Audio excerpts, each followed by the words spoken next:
All right. Today, we're jumping headfirst into a financial war zone.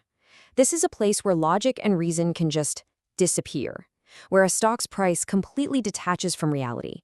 And if you find yourself on the wrong side of that kind of move, well, you're not just fighting a stock anymore. You're fighting a tidal wave of pure market mania. And, there's really no better way to kick this off than with this killer quote from John Maynard Keynes. Seriously, this is probably the single most important warning for anyone who even thinks about betting against market hype. And it's the perfect way for us to frame what we're about to break down, a truly harrowing real-life trade. So, what we're going to do is a full post-mortem, an autopsy really, on one single high-stakes trade. It was a naked call sold on Palantir, ticker PLTR. And this isn't just about whether it was a win or a loss. This is a step-by-step case study in what happens when a smart, calculated bet goes completely horribly wrong and the desperate fight for survival that comes next. Okay, so this whole thing didn't start as a blind gamble. The initial strategy actually made a lot of sense on paper. Step 1, you find a stock, in this case PLTR, that just seems way overvalued, caught up in a crazy hype cycle. Step 2, you sell a call option against it. But here's the key, you sell it 90 days out from expiration. Why 90 days? Well, that's kind of the sweet spot where time decay, or what traders call Theta, really starts to kick in, and it pays you a really nice premium for taking the risk. The goal? Super simple. Collect that cash and just wait for everyone else to come to their senses and for the stock to fall back to earth. Yeah, about that, the market did not come to its senses. In fact, it pretty much did the exact opposite. And this is where a simple trade morphs into what we're going to call a defensive campaign. The original plan is out the window. The game now is just about one thing: survival. And that meant using a two-stage defense to avoid total disaster. So, what do you actually do when the stock you bet against just decides to go to the moon? When every single day you wake up and your position is bleeding out more and more money? You can't just sit on your hands and hope for the best. You have to react. You have to maneuver. And that's where we get into the tactical art of rolling an option. Okay, so a trader in this spot has two main defensive moves. The first one is called a vertical roll. Think of this as a quick fix, a tactical retreat. You buy back your losing option and you sell a new one at a higher price for the same expiration date. It usually costs you a little bit of money, that's the debit, but it buys you some breathing room. But if the stock keeps screaming higher, you need the big guns. That's the diagonal roll. Here, you're not just rolling up to a higher price, you're also rolling out in time, often another 90 days into the future. This is a strategic retreat. You're not just buying breathing room anymore, you're buying time, months of it. And because you're selling so much time value, you often actually get paid a credit to make the move. But here's the thing. Even these defensive moves have their limits. What happens when the stock's climb isn't just a climb, but parabolic, when it goes vertical? This is where the trader enters the absolute most dangerous phase of the battle, the gamma and volatility trap. This right here, this is the gamma trap. As PLTR rocketed up, that short call option went deep, deep in the money.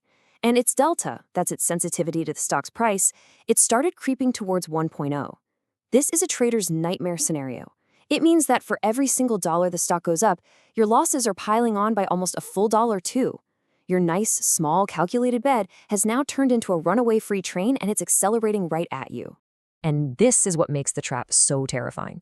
It's not even just the stock price that's killing you. As the hype builds, something called implied volatility, or IV, just explodes.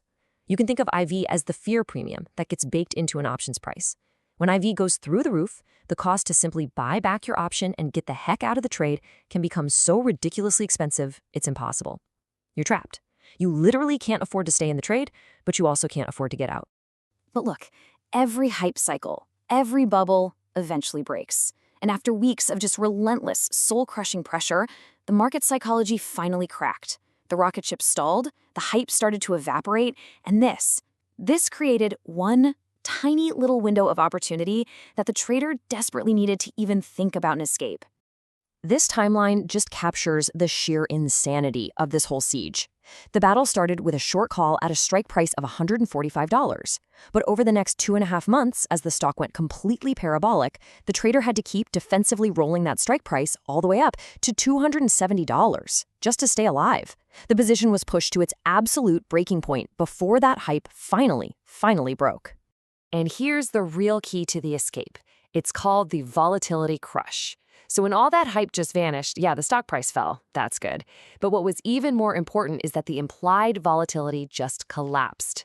That massive fear premium was gone almost overnight. This made the option dramatically cheaper to buy back. So the escape wasn't just about the stock price dropping, it was about the timing of that price drop happening at the exact same time as the IV crush. That was the magic combo that finally unlocked the cage.